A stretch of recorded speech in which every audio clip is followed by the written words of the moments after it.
I'm Dustin Hoffmann of the Iowa Agribusiness Radio Network, and this is Brazil.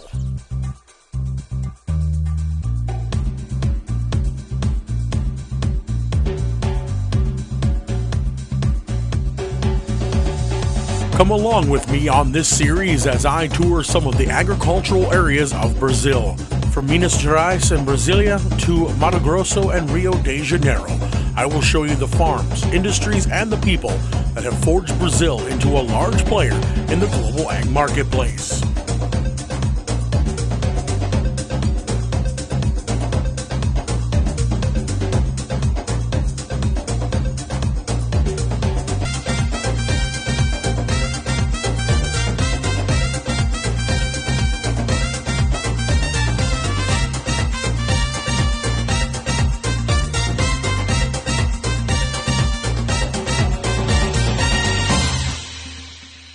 Well, hello, everyone, and welcome to this 8th episode in our series chronicling my trip to Brazil. I'm Dustin Hoffmann of the Iowa Agribusiness Radio Network.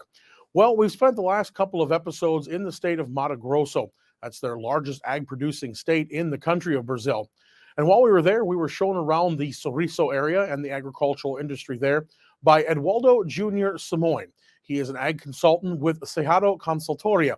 And while we were there on the trek between a few stops, I had the chance to sit in the back of the bus and visit with him and Matthew Cruz about what has happened in Mato Grosso in the past, where they are right now, and even what Edualdo sees into the future of agriculture in Mato Grosso. I won't do much summarizing on this video. I'm going to let the conversation just carry the show. So please enjoy. He's been clearing this a lot since the beginning, or just since his lifetime, or? He started about 25 years ago. 25 to 30 years ago. How long have they been clearing for farming here? Has it just been that 25, 30 years? I mean, I mean, going back to the 60s and 70s, okay. They said the military moved up here to kind of help colonize the area to protect it from its neighboring countries, just because they were concerned about invasion because there's nothing here, right? And so anyone could come in and stake a claim, say, okay, this is ours now. And so the military at that time probably got it started. And so, but it was very slow, starting out. I mean, some of the earlier pioneers that they call them maybe came in the mid to late 70s. But even if you came in the early to mid 80s, you were still considered a pioneer. I mean, there wasn't much going on. And so it really, those are the guys that you can come to early too. I mean, it was tough starting out with no infrastructure. I mean, you didn't have buyers and seed companies and agronomists telling you all what to do, and now you have all that. But yeah, I mean, kind of like Minas was. 83, 84 would have been the ideal time, I suppose, to come in here. So the land was still dirt cheap, and people were just starting to come to the idea that, okay, this could actually be something now. So do they have to, I know you said in Minas they had to put lime on the ground and everything else, so they still have to do something similar here? Oh yeah, okay. Same strategy here. Agora chega até Deus toneladas. Hoje, né? Mas uns tempos pra cá não era tudo isso não. Começou com 4 toneladas aí, à medida que foi vendo que foi aumentava a quantidade, aumentava a produção, aí yeah, I just say like now, ideally starting out you could put up 12 tons of lime per hectare, but they didn't know what they were doing when they started, so it was a third of that. And then as time progresses, and they said, well, if I put on even more lime, the yields get better, and so on and so. But the more you put on, the more expensive it is too, and so not everyone can afford to just put it all on. It's the same thing here at Minas, where there's no help to get you going. It's just operating loans now are easier. Yeah. Has that changed though as the industry has gotten stronger? Not all that much. It's still tough. The liquidity is still very tough. I think for some of the bigger companies that are well capitalized, there's probably some select financing that isn't available to everybody. Okay. Like I think the rival banks in the world maybe cherry pick some of the top customers and give them some lines of credit that they wouldn't to just any customer. That's my impression. But as a general statement, yeah, it's still tough to get those operating lines of credit to develop land or buy land. It's just primarily your operating capital. So plant a crop. same thing like we saw in Minas too, where you do it as you can afford to do it, right? Yeah. Yep. Okay. Right. So we see like a couple of these fields where we're passing, 3 or 4 or 5 combines working at one side of Carol's farm. I mean, how long does it take for them to generate? I mean, obviously you're clearing land, you're prepping land, but also you're talking about combines aren't necessarily cheap to come up with something. I mean, how long does it take to establish something like that? To establish like an operating farm. Yeah.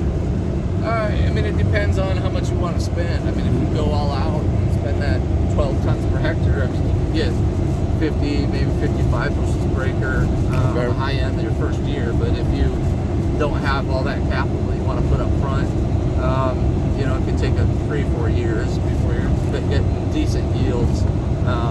But in some cases, it just depends. I mean, it could be a 10-year process, it could be a 2-year process, 3-year process, but the 10-year process is cheaper, in terms of cash flow that you're investing up front. But No, the last 2 years have been pretty dry here too, right? I mean, like we've had, or it's been okay here.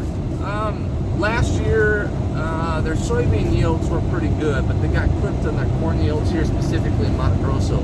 The drought was more in the southern part of the country last year, and I think, they lost like 20 million metric tons of soybeans, mostly in the south. It's happening a little bit again this year, but not to the extent that last year. But the corn here in this state got clipped a little bit. Maybe they lost 10% of their corn yields, and so it just depends on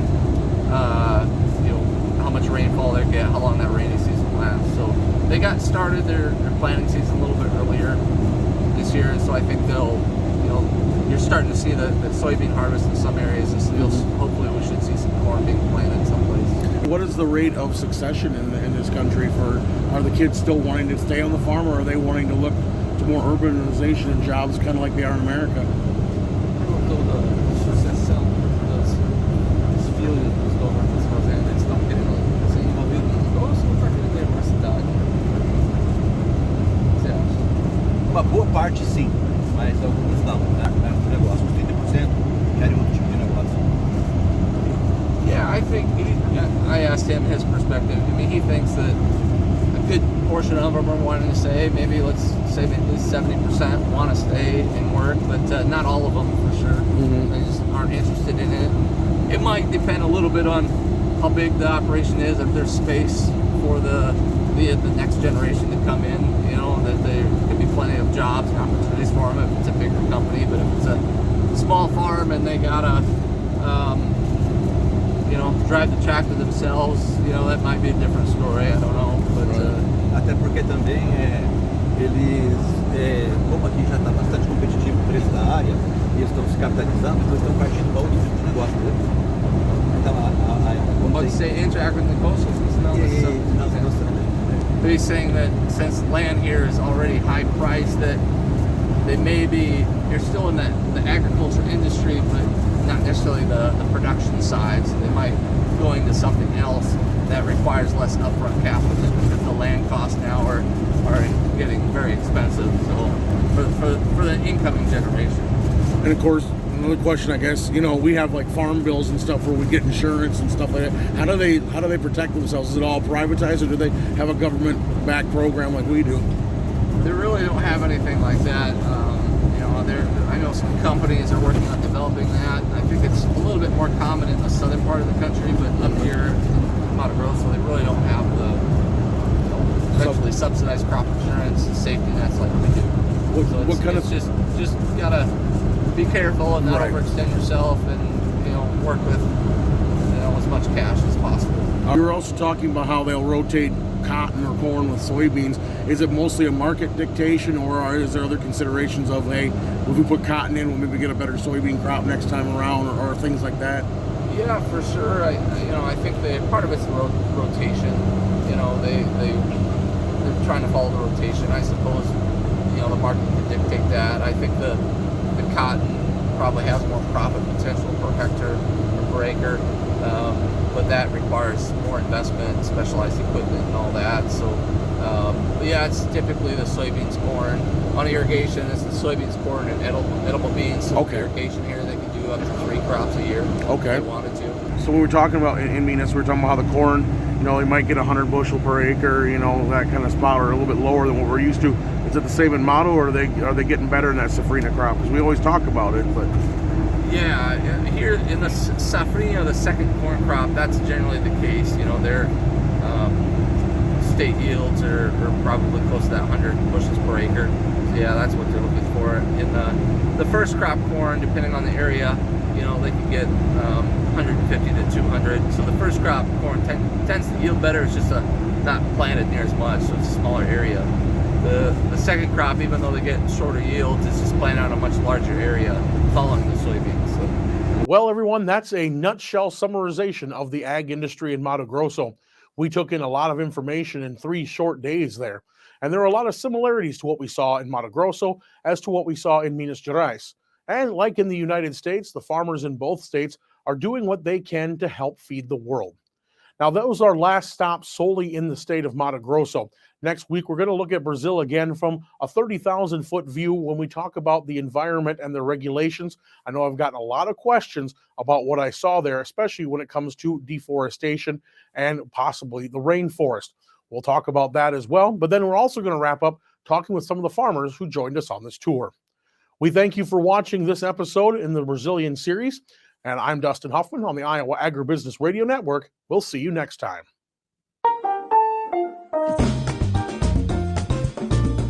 Coming up next time, we're going to talk about conservation and environmental regulations in the country of Brazil and how they differ state to state, but also in proximity to how close farmers are to the rainforest. Tune in next time here on the Iowa Agribusiness Radio Network.